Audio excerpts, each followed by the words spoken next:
humna niwukileeraa waraanaa oomishuu qabaachuu dubbachuun ishee yaaddoo uumuus isinitti himna kan isiniif dhiyeessu Anzaala Lamtaaddisaati. Kan jalqabaatiin naannoo kibbaa jala kan jiran manneen maree godinaalee fi aanaalee adda addaa godinaalee ollaa waliin naannoo hundeessuuf murtee dabarsaa jiru. Dhiyeenya keessa naannichatti gaaffileen wal fakkaataan ka'aa turaniiru. Dhimma kana ogeessitti dhiyeenyaan hordofaa turan obbo Daagim Daallee turtii BBC waliin taasisaniin adeemsi kun qajeelfama paartii biyya bulchuu jalatti gaggeeffamuu waan qabudha jedhu. ደቡብ ክልል እንግዲህ ሲዳማ ከወጣ በኋላ መረጋጋት አልቻለምና naannoon kibbaa erga sidaamaa naannoof danda'ee ta'ee booda tasgabbaa'uu hin dandeenye. Kanaaf godinni harka caalaan naannoo ta'uuf gaafataniiru. Amma erga paartiin badhaadhinaa paartii tokko erga ta'ee booda bakka lamatti ni hundeeffamtu kan jedhuun sanada qopheessan. Akka sanada paartichaatti yeroo hedduu haala iccitii ta'een mari'adhaatii akka qajeelfama paartichaatti amansiisaa jedhan. Sanadni kun dhumarratti miseensonni paartichaa naamusaalee paartichaa kabajuu qabu jedha. Kana jechuun yoo ejjennoo paartichaa mormite dhiiftee baata jechuudha. Kanaaf qajeelfama paartichaa jalatti mariin gaggeeffame. Naannoo lamaan ni hundeeffama jedhaman jalatti isa gadii irraa murtee godina Daraashee tofe. Isa olii keessaa immoo kan Guraagee tofe. Amma qajeelfama paartichaan hanga miseensa isa gadhaanaatti waliigalleerra jechuun mana maree isaanii duratti murteessaa jiru. Amma yoo kun ta'e naannoo kibbaa kan jedhamu hin jiraatu. ክልል የሚባል ነገር አይኖርማ Murteen naannoo ofii ta'uu kun yoo milkaa'e rakkoon adda addaa uumamuu danda'a kan jedhan obbo Daagim riifarandamii irratti yeroo hedduu rakkoon ka'u dhimma magaala guddittii filachuu akka ta'e himu. እንግዲህ የዚህ ያለው ነገር ከሶልቭ ከተደረገ Yoo dhimmi jiru waliigalteerra ga'amee gara mana maree naannoo kibbaa dhufa. Achirraa gara mana maree federeeshiniitti dhufee booda gara boordii filannootti dhiyaatee riifarandamiin gaggeeffama. Yeroo riifarandamiin kun gaggeeffamutti yeroo hedduu rakkoon ka'u magaalaan guddittii eessa ta'a kan jedhu irrattidha. Amma waajjira dinagdee magaalaa tokko yoo goote tajaajilli kan biraa akkamiin ga'a kan jedhu gaaffii ta'a. Magaalaa guddichaa ni hirra kan jedhus jira. Kunis ammoo adeemsa rakkisaa fi walxaxaadha. Akka ilaalcha kootti naannoo miti kan rakkoo uumu hundeeffama naannoo diigdees dhiistees hanga bulchiinsi paartii tokkichaa jiraatetti bu'aa hin qabu. Yoo xiqqaate kan naannoo Sidaamaa saba tokkoo fi afaan ofiin bulchamuu waan danda'uuf adda addummaa argata. Kun garuu saboota hedduurraa gara saboota xixiqqoo hedduutti darbe. Kanaaf akka ilaalcha kootti homaa jijjiirama hin uumu. Waldhabdee jiru gara waldhabdee xixiqqaatti jijjiira jedhee yaada. Komiin jiru naannoo irratti qofa osoo hin taane fakkeenyaaf baajanni gara godinaa deemee seeraan hojiirra ni oola kan jedhu yoo ilaalte hin oolu. Dhimma aangoo hihiruu ta'eeti malee gaditti bulchiinsa gaarii fi misooma uummata bira ga'uun adda addummaa hin jiraatu. ልማትን ላይ ለውጥ አይኖርም።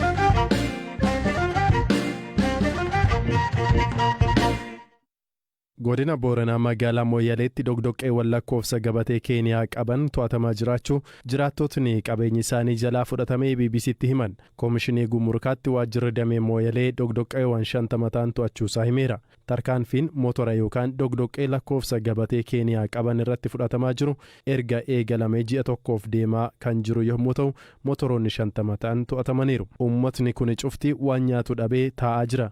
Maatii keenyallee waan nyaachisu nu dhabnee jirraa jedhan jiraattotni magaalaa Mooyyalee BBC'n dubbise. Mootaan keenya armaan karaa biyya kan keessatti hojjechaa maatii keenya bulfannaan haallu hin deemneen maastawaqaallee hin goone nu warri gam lamaan jira naannoo lamaan jiraatu Mooyyaleen akka beekamaa taatetti waan kan ishee bu'anii oduunitti himanii nuggatti dhufanii mootorii nurraa fuudhani. Nu amutan akki taanee sochoolee uummata keenya bulfannu maatii keenya bulfannuuni tokkollee hin jirtu amutana. Sabuu federaala kana bobba'ee nu akkini hojjetu tokkollee dhabnee ofirraa taa'u jirra. Wal guddoo dhowwani nama gadi taa'u hojii malee taa'u jira. Mootorii harkaa qabanu hojii dhowwanii kunoo saamichu mediin bakka federaalii dirga dhufeessi dhaabbattee hojii barbaadu jirti dhaabbattee nam geessu jirti fa'a kaadee mootorii guutee baatee galte. Torbaan lamaan kan kee gatuuf malee armaan kara wanni akkasii tokkollee hin jirtu. Gabatee maali armi keessa hin deemu wanni kan tokkollee hin jirtu. Fugugi sir jira gabaleen kiyya fugugi aanaa Mooyyalee gandi fugugi. Itoophiyaa keessa. Ani motorri kiyya beektaa kama ijoolleen wayiin naabitti gara baaltii isiin dhuftee naani hayakki tokkollee hin qabne akkasumas fuudhanii jibruufi galchani. Ani harkum qallee warri akkasii ibillee hin qabnu ijoollumaa bulaanii bitee kadhaabbinuma ijoollumaan hojjette akkanumaan ijoollee guddifannaa akkasitti na jala fudhatanii warrummaan Gibruufi. Obbo Caanyaaloo Faajjii motorootni lakkoofsa gabatee biyya Keeniyaa qabanii fi karaa seeraan alaan Itoophiyaa keessaa socho'an kunneen waggoota dheeraaf dinagdee biyyattii irratti dhiibbaa geessisaa turuu BBCtti himaniiru. Tarkaanfii seeraa fudhannee jirra. Biyyi kun biyya lamatti as jira. Biyya Itoophiyaa jedhamtuu fi Keeniyaadha. Biyyi kun lachuu seera mataa ofii danda'e qaba. Biyyi tokko yoo biyyi tokko deemu seeraan deemu. Fakkeenyaaf namni tokko Itoophiyaa irraa ka'ee Keeniyaa deemu paaspoortii qabaachuu qaba. Paaspoortii qofa osoo hin ta'in paaspoortiin kun sirrii ta'uusaa immigireeshiniin naannoo lamaan jiru cheegochuu qaba. Fakkeenyaaf kaasee kaan immoo kun immoo qabeenya. Qabeenyi tokko yoo biyyi tokko irraa seenu tokkoffaa seera gumurukaa keessa deemee sanada gumuruka barbaadu hunda guutatee qaraxaaf taaksii kaffalee qabeenyi tokko biyyi tokko seena. Yoo immoo karaa mootummaatiin illee eeyyam qabaate immoo eeyyamii ba'ee fi qaraxa yookiin qaraxa irraa bilisa jedhee mootummaa yoo fakkaate qofa yoo eeyyame qofa. Kan amma to'achuu jirru biyya keenya akka biyyaattu waligala mooyyalee qofa osoo hin ta'in boorderii hundayyuu seerii yeroo dheeraaf cabee akka kabajamu jedhee mootummaan kallattii ka'ee jira. Kallattiin kun qaxxitaa Xeqlaa Ministeera Ofiisa irraa kaasee TV'n dhimma kana hordoftuu jira. Mooyyalee, Jijjiga, Togo Caalee, Dirdaawaa, Samaraa dhimma qabeenyi uummata qabeenyi Itoophiyaa seeraan ala biyya alaa deemaa biyya alaatti gala. Biyya alaa deemu baay'een qabeenyi kennatiin badee deemu baay'ee mootummaan yeroo dheeraaf qoratee booddee amma tarkaanfii kan fudhachaa jira.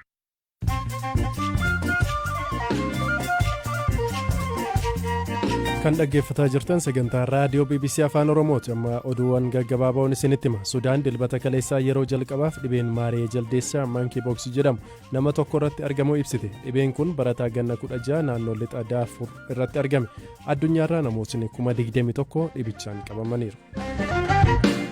Hoogganaan annisaa atomaa Iraan biyyi isaanii gahumsa meeshaa waraanaa niwukileeraa ijaaruu qabdii hin barbaadduufi malee jedhan dhiyeenya gorsaan bulchaa biyyattii yaaduma kana dubbachuun isaanii gabbisaa niwukileeraa Iraan irratti yaaddoo uumeera.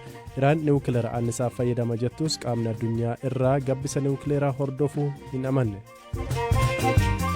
Raashiyaa fi Yuukireen erga waliigaltee mallatteessanii dooniin midhaan feete yeroo jalqabaaf Yuukireenii baate.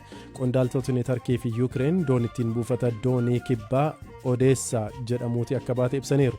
Raashiyaan buufata doonii Yuukireen midhaan akka alattiin ergine ji'a guraandhalaarraa eegaluun dhorkuun qaala'insi jireenyaa addunyaa irratti akka hammaatu taasiseera. Weellistuun beekamtuun Ameerikaa Biyoonseen wallee haaraa baaste keessaa walaloo wal dhabsiisan erga argamee booda ijoo dubbii taateetti. Keessumaa kanneen qeeqa irratti dhiyeessan kanneen qaama miidhamtootaaf falmanidha. Kan itti aanuutiin Itiyoophiyaan osoo waqtiin roobaa kun hin darbiin dura hidha haaromsaa Itiyoophiyaa guddicha Abbayyaa marsaa sadaffaa bishaaniin akka guuttuu erga beeksiftee bultee jirti. Masiriin garuu karaa ministeera dhimma alaa isheetiin ammas waajjira mana maree nageenya mootummaa gamtoomanitti iyyata dhiyeeffattee jirti. Beekaatuma.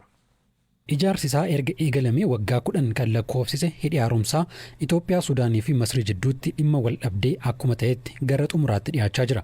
Waggoota lamaan darbaniif Sudaanii fi Masriin osoo waliigalteerra hin gahin Itoophiyaan hidhicha bishaaniin guutuu hin dandeessu jechuun mormii fi akeekkachiisa dhiyeessanillee Itoophiyaan bishaan guutuun adeemsa uumamaa ijaarsaa ta'uu fi gaaffichis kan fudhatama hin qabne jechuun haala milkaa'een marsaa 2 bishaan guutuu beeksiftee turte. Marsaa sadaffaanis bara kana baatii hagayyaa keessa akka gaggeeffamu mootummaan Itoophiyaa kan beeksise yoo ta'u, miidiyaaleen Masrii tokko tokko garuu fakkiiwwan saatalaayitii waabeeffachuun torbaniin duraa eegalee marsaa sadaffaan hidhicha bishaaniin guutuu eegalamuu gabaasaa jiru. Ministeerri dhimma alaa Masrii xalayaa mana maree nageenyaa dhaabbata biyyoota gamtoomaniif erga irratti Itoophiyaan tarkaanfii dhuunfaa isheetiin hidhicha bishaaniin guutuu itti fuftee jirti jechuun iyyata dhiyeeffateera. Gama Itoophiyaatiin ammoo haga yoonaatti hidhicha marsaa sadaffaaf bishaan guutuu eegaluu ilaalchisee ifatti wanti jedhame hin jiru.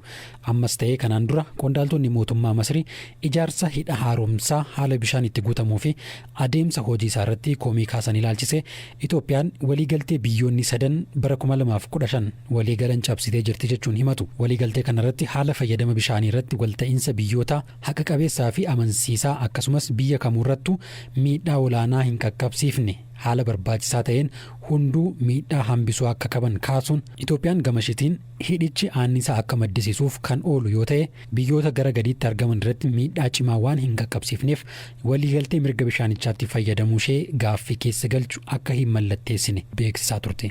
Masriin bishaan laga Abbayyaa kan dhugaatii fi qonnaaf adda durummaan irratti hundooftu hagi bishaanii kan hir'atu yoo ta'e jireenya uummata ishee irratti dhiibbaa olaanaa hordofsiisuu akka danda'u kaasuun faayidaa ishee eegsisuuf waan hunda raawwachuu akka dandeessu ibsite. Keessattuu Sudaan waliin leenjii waraanaa haga gaggeessuu jalqabdee jirti. Itoophiyaan ammoo uummata ishee hanqina ibsaa keessa jiruuf ifa dhiyeessuu fi damee industirii ishee cimsuuf jecha piroojeektii hidha kana mariif kan hin dhiyeessine ta'uu kaasuun gama kamiinuu hidhicha ittisuuf qophii ta'uu beeksisaa turte.